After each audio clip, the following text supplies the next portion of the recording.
asalaamaaleykum maa ngi nuyu askanu Sénégal bi yëpp di remercier la presse et particulièrement monsieur Tine ci occasion bii nga ma permettre pour ma mën a joxe sama avis ci li ministre bi wax ak le président de la République di ziyaar askanu Sénégal yëpp nag di leen delloo njukkal di remercier le président de la République ci li nga xamante ne nii décidé na ko yaakaar naa ne acteur boo xam ne bëgg nga acc wala acc soxal na la démb conseil des ministres ak déclaration bi am nga lu la neex parce que li nga xam ne président ku fonk pèlerinage à la Mecque la ku bëgg ñu parfaire ko le maximum ba benn problème deetu si am heureusement nag parce que loolu ku waxal yàlla rek ñun duñu géwélu kenn duñu waxal kenn lu ko neex lu dul dëgg gisuñu luñ ko jaral mais fekk na liggéey boobu fekk na ci Abdou Aziz Kébé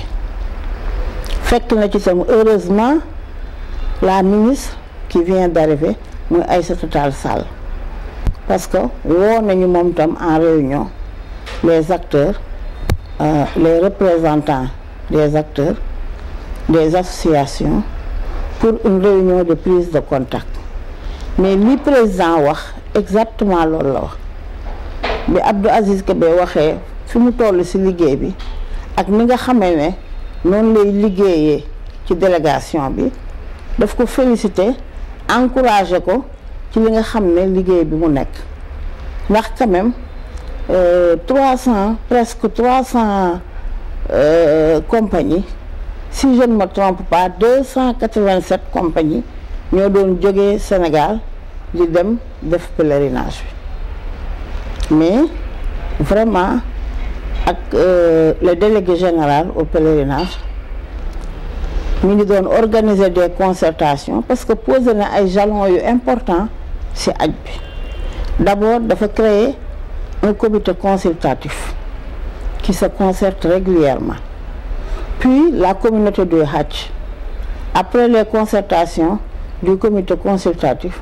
on passe à la concertation avec la communauté du Hajj. Avec ça, il a réussi à réduire, à faire des regroupements. Ba am actuellement 25 agences. En 2019, ce n'est pas 287 agences qui ont quitté le Sénégal pour la Mecque, mais il y avait 25 organisations yoo xam ne délégué général bi moo ko créé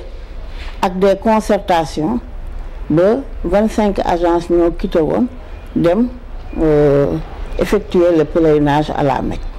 yaakaar naa ne loolu aussi effort bu mag la te mooy li président wax rek mais ñu gën ko organiser de façon beaucoup plus officielle loolu tam kuy actrice wala ngay acteur ci pèlerinage bi rek loolu daf lay neex et puis ni ko Abdou Aziz Kébé organisé c'était de façon très démocratique il y a même pas 2 mois il a organisé un séminaire de 3 jours tudde ko les journées de réflexion du Hajj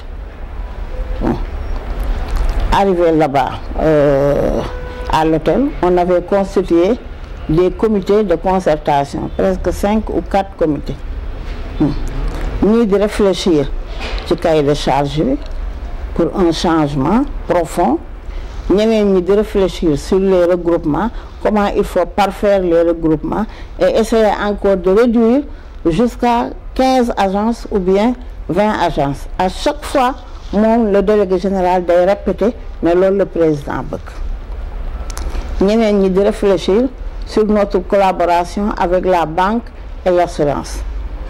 kon yaakaar naa ne loolu président wax amul dara lu ci war a inquiéter les acteurs parce que ci la fekk le délégué général au pèlerinage mu di ci liggéey parce que quand même li mu réussir sur 287 agences mu fexe ba regrouper leen en 25 regroupements te ne 20 la jëm ou bien 15 la jëm yaakaar naa ne kooku il mérite des félicitations li ci des nag mooy essayer de parfaire encore ces regroupements. Parce que souvent, les gens se retrouvent devant beaucoup de problèmes avec les regroupements. Parce que, xam nga àddina ay mag yu dem ba nekk mag bëgg a ànd liggéey, parfois jikko yi du doon benn, parfois façon de faire bi du doon benn. Kon loolu il faut ñu reprendre ko, parfaire ko, officialiser ko ba nga xam ne noonu ko président bëggee, le ministre des affaires étrangères bëggee ko ñu amee ko noonu. La cherté aussi du package, parce que ku ne gis na en 2 ans ou 3 ans le package est passé de 2 millions à 3 millions 500.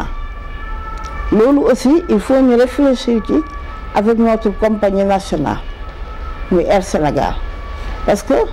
avec les compagnies régulières yi fi nekkoon,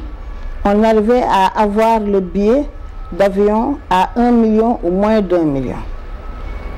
ku ne xam na ne Flynas bi mu ñëwee di liggéey ak l'État sénégalais dañu imposer woon na voyagiste bu nekk da ngay jël 50% versé ko dans la société nationale,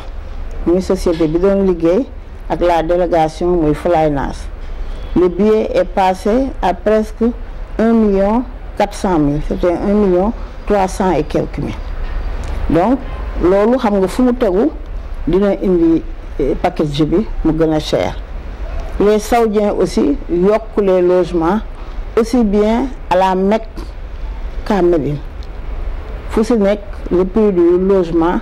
dafa yokk de trop. Naar yi aussi créé waat yeneen taxe ba nga xam ne jàmbat nañ ko devant l'autorité ne ko il faut ñoom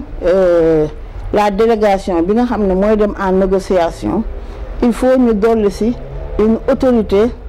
de l'État au sommet de l'État pour les négociations puissent aboutir, ñu gën a jox plus de respect au Sénégal. Parce que parfois aussi arrivé à la Mecque on a beaucoup de difficultés. Loolu aussi bu président nee nañu réorganiser, mais dañ ciy kontaan parce que loolu dafay dugg ci biir te soxla woon nañu cette réorganisation au niveau de la Mecque et ici à Dakar pour réglementer le transport aérien bi nga xam ne dafay yokk le package. Essayer aussi aboutir sur des négociations yoo xam ne certaines taxes les Saoudiens dinañ ko teggi wala ñu wàññi ko. On avait aussi une doléance, une ancienne doléance boo xam ne à chaque fois dañ koy poser mais amaguñ ci woon solution, muy la maison du Hajj. Parce que nag mérité nañu am une maison du Hajj boo xam ne la ñuy concentrer toutes les activités religieuses du Hajj foofu, l'enregistrement, l'administration, mu nekk une maison du Hajj digne d'une maison du Hajj boo xam ne vraiment dinañu ko préparer, ou bien sax ñu jox ñu terrain bi, les acteurs xool comment on va s'organiser avec la délégation générale du pèlerinage ba mun a am cette maison du Hajj. Donc man lii laa gis ne moom lañ fa waxtaane te loolu de tout temps mooy suñu waxtaan di suñu doléance. Waaw, si je reviens aussi au délégué général du pèlerinage, ñun de xawma mais sant nañ ko parce que gis nañ ne moom rek moo fi organiser aj boo xam ne sans problème. Dañ daan wax ne dañuy bàyyi des pèlerins en rade di accuser nit ñi par-ci par là, te parfois les pèlerins même ou bien leur famille ñooy ñëw verser un petit acompte ba dem jot duñ ko mën a compléter pour dem. te loolu aussi le délégué général teg na technique boo xamante ne ni bu ñu àggee par exemple à la 3e phase de l'enregistrement à Dakar,